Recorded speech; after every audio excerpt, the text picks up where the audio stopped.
Excuse me. Hi, y'all. It's Vanessa Love. All right. So I thought, man, I keep trying to write this, to do this video correctly, and I don't seem like I'm doing it. So I do want to say that. So in 2008, I started working at a hospital. I left in 2011, a psych hospital, I should say. I left in 2011 to pursue more of the private practice, and the private practice and the hospital were about 2 hours apart in drive, and that's without traffic. So I couldn't do both, nor would I have wanted to. So I loved working at the hospital for the most part. There were a lot of like really good things, especially lots of support. I got to work with all sorts of different people, and I definitely appreciate my time there. So I have a couple of notes, and as I said, I've been trying to like do this, and I think there might be more here that I do want to talk about. I'm just hoping that in the last 8 years since I've left that things have changed, and obviously like 11 years ago things were very different, and there were a lot of like different research, and I know like right as I left there was different research coming out, especially about some of the things that we had been doing, and then not doing too. Like other places had issues with like hands-on restraints, which is like they don't do the, what is that called, straitjacket anymore. They do like they'll like strap people to beds to like just kind of make sure that they're safe.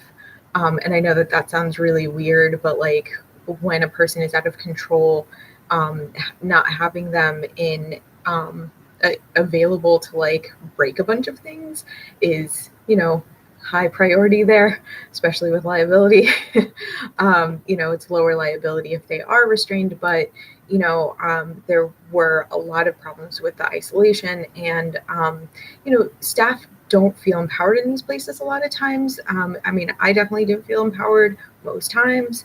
I felt like any concerns and considerations brought to work, brought up at school, they were just silenced and not listened to as a serious thing. So maybe there was something I was doing that just made it seem like it wasn't a serious thing.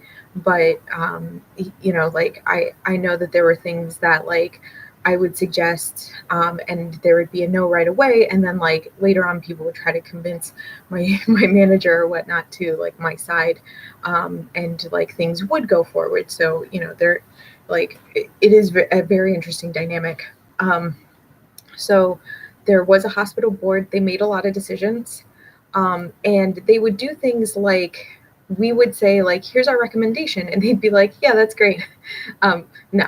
And like do their own thing, which I mean they have the right to do. But things like I know that there were a couple of design options for the children's unit, and we all had different ideas, and especially when you have like these, like we were like talking about paint swatches, and we were talking about overall themes, and I think we really liked the jungle theme that had like little creatures like monkeys and lions and little things like that were really cute, I think, for like the teenagers and the kids who were going to be on that unit. And instead they chose brown, like beige, and with like a little bit of like, here's a glob that represents a tree, or like leaves, here's like a glob that represents a trunk, here you go. And then like I think there were like trees or something on the floor.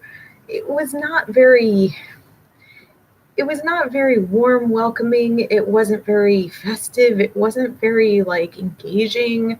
It was beige. And it was disappointing. Also with that, we had 4 wings, and sometimes like one or two wings, the smaller wings wouldn't be in use. So like sometimes we would have like kids in that wing, or we would have kids in a different wing. And the other wing had like walls that were blue, kind of like this. I guess maybe that's why I chose this. It came with the office, but I'm like, oh, maybe that's why I chose this office. But like it was something like this, which like not very engaging, but like something that is kind of like, as far as color therapy wise, very calming. So with like switching and everything, like I just really felt like the other unit, like wing, was like, it was a little bit better equipped, but then there was parts that weren't better equipped, and it didn't have a lot of sunlight.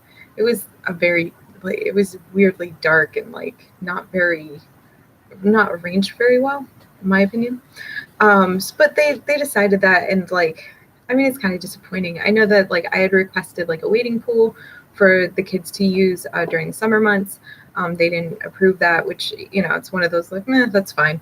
It was just a recommendation because the kids seemed so happy with like all of the water like that we used to like use in therapy. Like, I would have like a time where like we'd get like little tubs and we'd have like little squirty things, and like that was really fun. And then they had some stuff on the unit, and I can't remember what it is, but like there was like one that was like a rocket, I think, that was like pushed up um by like the hose being attached to it and stuff. So I mean, kind of fun stuff. You want to like give them the opportunity to be safe and be kids. you know um so there is this there's this type of work in that hospital, and it's frontline work, and it's called mental health worker. Now, this is very different from mental health counselor, which is licensed in a couple of other states. Mental health worker is like a high school diploma, and or equivalent, and I think like 18 and over. And basically, you can work there for a little bit over minimum wage. There is some training at the beginning. You're like, in all of these places, you're supposed to get supervision, but sometimes these places are so busy and they don't allow time for that, especially at like shift change, that it's just like, okay, now you go home, which can be very refreshing, but also like you have nothing that's like, let me just like talk about what happened on my shift, like it's not done. And it is upsetting because you have people who are working with people with schizophrenia or with their first psychotic break, and they have no education about what that means. They just know that they have to do checks or they have to do constant observation, and that's it. They have to make sure that the meals are put out, the snacks are put out, and that everyone remains safe. And if they're not safe, then you make a call, and it's like an all call, and people will come and support you and all that stuff. So I have my rules about what I will and won't do, personally in a work environment. And before I got into work, like the career field, the job field, before I started my first job, I decided not to date anyone at work. That was just one of my opinions. I watched someone who ran a business hire and fire people based on their personal relationship and not a business relationship, which I think is inappropriate. So, so I chose not to opt in for that. Now, I did have crushes on people while I worked at the hospital, and just like I had my close friend who I'd work with on the weekends, and we'd talk about like, oh, that person's really hot, and then like we'd go on our way, and it wasn't anything like serious. So, but a lot of the mental health workers, they would date, and like they dated around with each other, and like I was in a different department. Because some of our people were young, they would kind of get into that. One of the married ladies was like, don't hang out with them.